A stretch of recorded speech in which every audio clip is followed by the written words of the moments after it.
64ാമത് ദേശീയ ചലച്ചിത്ര പുരസ്കാരങ്ങൾ അല്പസമയത്തിനകം പ്രഖ്യാപിക്കും. പ്രിയദർശൻ അധ്യക്ഷനായ 6-അംഗ ജൂറിയാണ് പുരസ്കാരങ്ങൾ പ്രഖ്യാപിക്കുക.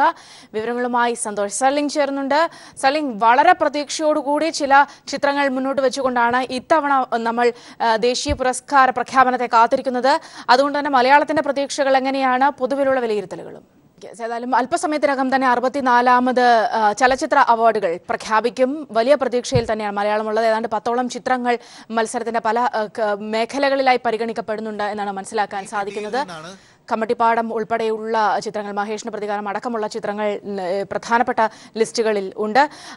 സന്തോഷ് സലിംഗിലേക്ക് പോവുകയാണ്. സലിംഗ്, വളരെ പ്രതീക്ഷയോടുകൂടി ചില ചിത്രങ്ങളും ഒക്കെയുമായാണ് നമ്മൾ ഈ പ്രഖ്യാപനത്തെ കാത്തിരിക്കുന്നത്.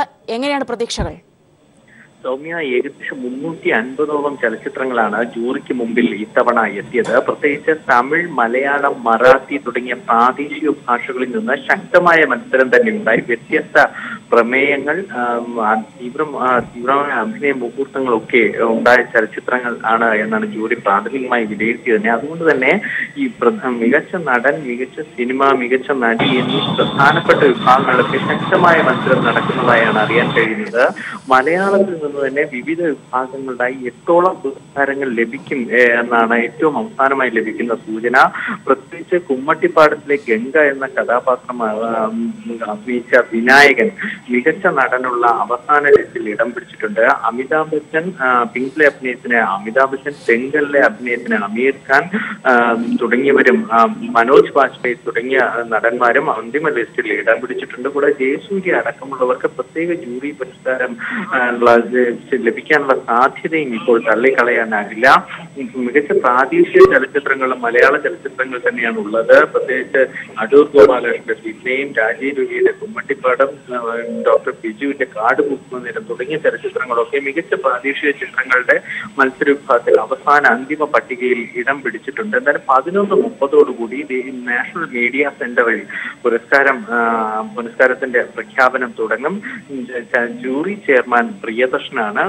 ഇന്നലെ വൈകുന്നേരത്തോടുകൂടി ഈ പുരസ്കാരങ്ങളുടെ ലിസ്റ്റ് കേന്ദ്ര മന്ത്രി വെങ്കയ്യ നായിഡുവിന് ജൂറി കൈമാറിയിരുന്നു. അതിനുശേഷമാണ് ഇപ്പോൾ പുരസ്കാരത്തിലേക്ക് കടക്കുന്നത്. രാധിക ആംതിയെ മികച്ച നടിയായി തിരഞ്ഞെടുക്കപ്പെടാനുള്ള സാധ്യതകളും ഇപ്പോൾ തട്ടിക്കളയാനാകില്ല.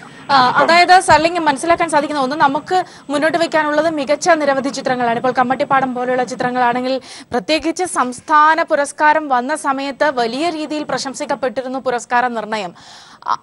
എന്നാൽ അതിലേക്ക് വരുമ്പോൾ തന്നെ ഒരുപക്ഷെ സമീപകാലത്തായി നമുക്കറിയാം വലിയ ഒരു മത്സരം എന്നത് ഇപ്പൊ മലയാള സിനിമ അവാർഡ് നേടിയിട്ടുള്ള ഘട്ടങ്ങളിൽ പോലും വലിയൊരു മത്സരം എന്ന രീതിയിലേക്ക് പോലും ദേശീയ തലത്തിൽ കാര്യങ്ങൾ എത്തിയിരുന്നില്ല. എന്നാൽ ഇത്തവണ അതിന് വിഭിന്നമായി പല മേഖലകളിൽ നിന്നും കടുത്തൊരു മത്സരം ഉണ്ട് എന്ന് പറയുമ്പോൾ അതിനെ എങ്ങനെയായിരിക്കും മലയാള സിനിമ കവച്ചു വെക്കുക? അത് പൊതുവിൽ എങ്ങനെയാണ് വിലയിരുത്തപ്പെടുന്നത് സർലിംഗ്? സൗമ്യ ചൂണ്ടിക്കാണിച്ചത് തന്നെയാണ് പ്രധാനപ്പെട്ട കാര്യം. പ്രത്യേകിച്ച് ഹിന്ദി സിനിമകൾക്കുണ്ടായിരുന്ന ഒരു മേൽക്കൈ ഇപ്രാവശ്യം ഉണ്ടാകില്ല എന്നാണ് അറിയാൻ കഴിയുന്നത്. കാരണം ചലച്ചിത്രങ്ങളുടെ അന്തിമ ലിസ്റ്റ് 350ഓളം ചലച്ചിത്രങ്ങൾ തിരഞ്ഞെടുത്തപ്പോൾ പോലും പ്രാദേശിക വിഭാഗങ്ങൾ, പ്രാദേശിക ഭാഷകളിലുള്ള ചിത്രങ്ങളാണ് മുന്നിട്ട് നിന്നത്. പ്രത്യേകിച്ച് ഞാൻ നേരത്തെ ചൂണ്ടിക്കാണിച്ചത് മലയാളം, മറാത്തി, തമിഴ് തുടങ്ങിയ സംസ്ഥാന വിഭാഗങ്ങളിൽ നിന്നാണ് വളരെ ശക്തമായ മത്സരം ഉണ്ടായിരിക്കുന്നത്. ഏറ്റവും പ്രധാനപ്പെട്ടത് മുൻ വർഷങ്ങളെ അപേക്ഷിച്ച് ഇപ്രാവശ്യം ഈ അവതരണ രീതിയുടെ വ്യത്യസ്തത, കൂടാതെ ഒരു സങ്കുചിതമായ പ്രാദേശിക കാഴ്ചപ്പാടിൽ നിന്ന് മാറി കുറച്ചുകൂടി ഒരു ദേശീയ അല്ലെങ്കിൽ ഒരു അന്തർദേശീയ അവതരണ മികവ് കൊണ്ടുവരാൻ ചലച്ചിത്രങ്ങൾക്ക് കഴിഞ്ഞു എന്നത് തന്നെയാണ് പ്രധാനം. വളരെ പരീക്ഷണങ്ങൾ നടന്നു ഈ കാലഘട്ടത്തിൽ. അതുകൊണ്ട് തന്നെയാണ് ജൂറി ഇവയിൽ നിന്ന് ഏറ്റവും മികച്ചത് തിരഞ്ഞെടുക്കുക വളരെ പ്രയാസകരമായിരിക്കും എന്നതിൽ സംശയമൊന്നും വേണ്ട. അവസാന വർഷങ്ങളിലൊക്കെ നമ്മൾ കൃത്യമായി 1-2 പേരുകൾ സൂചനകളിലൊക്കെ എത്തിപ്പെട്ടിരുന്നെങ്കിൽ ഇപ്രാവശ്യമാകട്ടെ അങ്ങനെ പോലും എത്തിപ്പെടാൻ കഴിയുന്നില്ല എന്നതാണ് ഏറ്റവും പ്രധാനപ്പെട്ട. കാരണം അത്രയേറെ ഒരു മത്സരം എല്ലാ വിഭാഗങ്ങളിലും ഉണ്ടായിരുന്നു. അതിൽ നമ്മൾ പ്രതീക്ഷിക്കുന്നത് 8 വിഭാഗങ്ങളിലെങ്കിലും മലയാളത്തിന് പുരസ്കാരം ലഭിക്കും എന്ന് തന്നെയാണ്. അടൂർ ഗോപാലകൃഷ്ണൻ പോലും മികച്ച സംവിധായകനായുള്ള ഒരു മത്സര ലിസ്റ്റിനാണ് എന്ന് പറയുമ്പോഴാണ് ഏറ്റവും പ്രധാനപ്പെട്ട. കാരണം അദ്ദേഹം അംഗീകരിക്കപ്പെട്ട ഒരു സംവിധാനം, എന്നാൽ പോലും അതിനപ്പുറം പുതിയ സംവിധായകർ, പ്രത്യേകിച്ച് തെങ്കൽ, പ്രത്യേകിച്ച് അതൊക്കെ അവിടെയാണ് സർലിംഗ്. നമുക്കറിയാം സാധാരണ ഇത്തരം പുരസ്കാരങ്ങളിലേക്ക് വരുമ്പോൾ ബോളിവുഡിന് വല്ലാത്തൊരു പ്രാധാന്യം കിട്ടുന്നു എന്നുള്ള ആക്ഷേപമുണ്ട്. പ്രത്യേകിച്ച് അതൊരു പണക്കൊഴുപ്പിന്റെ ഒക്കെ ഒരു മേഖലയാണ്. പക്ഷേ ഇത്തവണ ബോളിവുഡിൽ നിന്നും ഉള്ളതും ഇത്തരത്തിലുള്ള കുറച്ചുകൂടി ജീവിതഗന്ധിയായ കഥകൾ പറയുന്നപ്പോൾ ദംഗൽ പോലെയുള്ള ചിത്രങ്ങൾ മത്സരത്തിനുണ്ട് എന്ന് പറയുന്നത്, അതോടൊപ്പം തന്നെ ഒരുപക്ഷെ പ്രിയദർശനെ പോലുള്ള ഒരു വ്യക്തിയുടെ നേതൃത്വത്തിലുള്ള ഒരു ജൂറി സ്വാഭാവികമായും മലയാളമായാലും തമിഴായാലും പ്രാദേശിക ചിത്രങ്ങൾക്ക് കൂടി ഒരു പ്രാധാന്യം അല്ലെങ്കിൽ പരിഗണിക്കപ്പെടുന്ന ഒരു അവസ്ഥ ഉണ്ടാകുമെന്നൊരു പ്രതീക്ഷ, ഇത്തരത്തിലൊക്കെ ഉള്ള കാര്യങ്ങൾ കൂടി വിശകലനം ചെയ്തു വേണ്ടേ ഇത്തവണത്തെ ഒരു അവാർഡിന് നമ്മൾ പ്രതീക്ഷിക്കാൻ? സൗമ്യ, കലാമൂല്യമുള്ള വാണിജ്യ സിനിമകൾക്ക് ഇപ്രാവശ്യം പ്രാധാന്യം കിട്ടും എന്നാണ് വിലയിരുത്തപ്പെടുന്നത്. കാരണം പ്രിയദർശനെ പോലെയൊക്കെ ജൂറി ചെയർമാനായി വരുമ്പോൾ അങ്ങനെ ഒരു പ്രതീക്ഷയാണ് സിനിമാ ലോകം പങ്കുവെക്കുന്നത്. അതായത് കലാമൂല്യമുള്ള വാണിജ്യ സിനിമകൾക്ക് ഒരു പ്രാധാന്യം ലഭിക്കാൻ കഴിയും. ഇത് മാത്രമല്ല, കഴിഞ്ഞ പ്രാവശ്യം ഇറങ്ങിയ സിനിമകൾ പോലും കലാമൂല്യം എന്നതിനപ്പുറം മികച്ച പ്രേക്ഷക ശ്രദ്ധ കൂടി നേടിയിട്ടുണ്ട്. നിതേഷ് തിവാരിയുടെ ദംഗൽ തന്നെ നമുക്കറിയാം മികച്ച സിനിമയായി ജനം തന്നെ തിരഞ്ഞെടുക്കപ്പെട്ടതാണ്. അനിരുദ്ധ് റോയ് ചൗധരിയുടെ സംവിധാനത്തിൽ അമിതാഭ് ബച്ചൻ അഭിനയിച്ച പിങ്ക്, പഞ്ചാബിന്റെ ലഹരി മാഫിയയുടെ കഥ പറയുന്ന ഉത്ത പഞ്ചാബ് തുടങ്ങിയവയൊക്കെ വാണിജ്യം എന്നതിനപ്പുറം കലാമൂല്യം കൂടി മുന്നിൽ വെച്ചു. അതോടൊപ്പം തന്നെ പ്രേക്ഷക ശ്രദ്ധയും നേടിയിട്ടുണ്ട്. നേരത്തെ മുൻ വർഷങ്ങളിലൊക്കെ അവാർഡ് സിനിമകൾ അല്ലെങ്കിൽ മറ്റു വാണിജ്യ സിനിമകൾ എന്നൊരു വേർതിരിവ്, ഇപ്രാവശ്യം അതൊക്കെ മാറിയിട്ടുണ്ട്. സിനിമാ ലോകത്ത് പറഞ്ഞ മാറ്റം തന്നെയാണ്.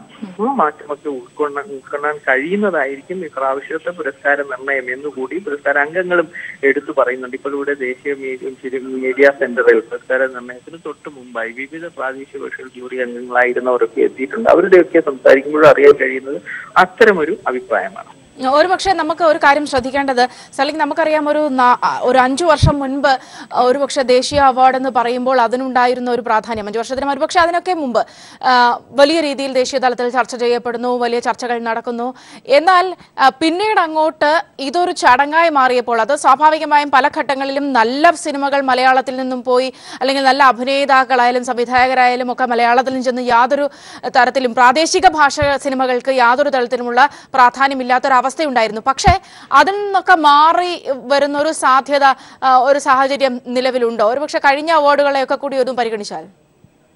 കഴിഞ്ഞ പ്രാവശ്യം കേരളത്തിന് ലഭിച്ചതാകട്ടെ 4 പുരസ്കാരങ്ങളും പ്രത്യേക ജൂറി പരാമർശങ്ങളും ഒക്കെയായിരുന്നു. അതിനിപ്പോ നമുക്കറിയാം ഇതിലൂടെ ഹിന്ദി മേൽക്കോയ്മയും ഒക്കെ വിട്ട് പ്രാദേശിക നടന്മാർക്ക് പ്രാധാന്യം ലഭിച്ചു. മികച്ച നടന്മാരുടെ പുരസ്കാരങ്ങളിലൊക്കെ അവരുടെ അഭിനയത്തിനൊക്കെ പ്രാധാന്യം ഉണ്ടാവുകയൊക്കെ ചെയ്തിട്ടുണ്ട്. അത് കഴിഞ്ഞ് കുറെ വർഷങ്ങളായി തുടർന്ന് വരുന്ന ഒരു രീതിയാണ്. നേരത്തെ പ്രാദേശിക ഭാഷാ വിഭാഗങ്ങളിലൊക്കെ നടന്മാരൊക്കെ മികച്ച അഭിനയത്തിൽ അവഗണിക്കപ്പെട്ടിരുന്നുവെങ്കിൽ ഇപ്പോൾ അതല്ല, അവര് കൂടി അംഗീകരിച്ചു. ആ അഭിനയം കൂടി ദേശീയ തലത്തിൽ എടുത്തുകൊണ്ടാണ് പുരസ്കാരങ്ങൾ പ്രഖ്യാപിക്കുന്നത്. സിനിമാ നിർണയത്തിലും മറ്റെല്ലാ വിഭാഗങ്ങളിലും ഉണ്ട് തന്നെ. അതുകൊണ്ട് തന്നെ ഏത് പ്രാദേശിക ഭാഷയിലായാലും മികച്ച നടൻ എപ്പോഴും ഇപ്പോൾ അംഗീകരിക്കപ്പെടുകയുമുണ്ട്. മലയാളത്തിനും ആ പ്രതീക്ഷ വച്ചു പുലർത്താം.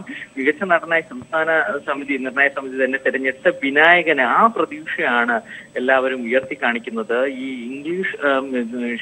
ദേശീയ മാധ്യമങ്ങൾ പോലും വിനായകൻ അടക്കമുള്ള മലയാളത്തിൽ നിന്നുള്ള നടന്മാർ അവസാന അന്തിമ ലിസ്റ്റിൽ ഇടം പിടിച്ചിട്ടുണ്ട് എന്ന് എടുത്തു പറയുകയും ചെയ്യുന്നു. ജൂറി അംഗങ്ങളാകട്ടെ ഇക്കാര്യങ്ങൾ പറയുന്നില്ലെങ്കിൽ പോലും മികച്ച മത്സരം ഈ വിഭാഗങ്ങളിൽ നടന്നു എന്ന് തന്നെ അവർ അറിയിക്കുന്നുണ്ട്. എന്നാൽ ഇനി ഏതാനും നിമിഷങ്ങൾക്കകം തന്നെ പ്രഖ്യാപനത്തിലേക്ക് കടക്കുകയും ചെയ്യും.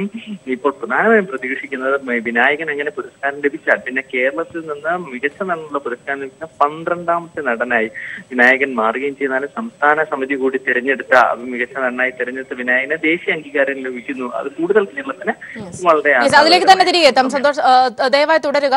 ഏതായാലും അല്പസമയത്തിനകം തന്നെ ദേശീയ പുരസ്കാര പ്രഖ്യാപനം ഉണ്ടാകും. വലിയ പ്രതീക്ഷയിൽ തന്നെയാണ് മലയാളം. നിരവധിയായ നല്ല ചിത്രങ്ങളുണ്ട്, വിനായകനെ പോലെയുള്ള നല്ല നടന്മാരുമുണ്ട് നമുക്ക് പ്രതീക്ഷ നൽകാൻ.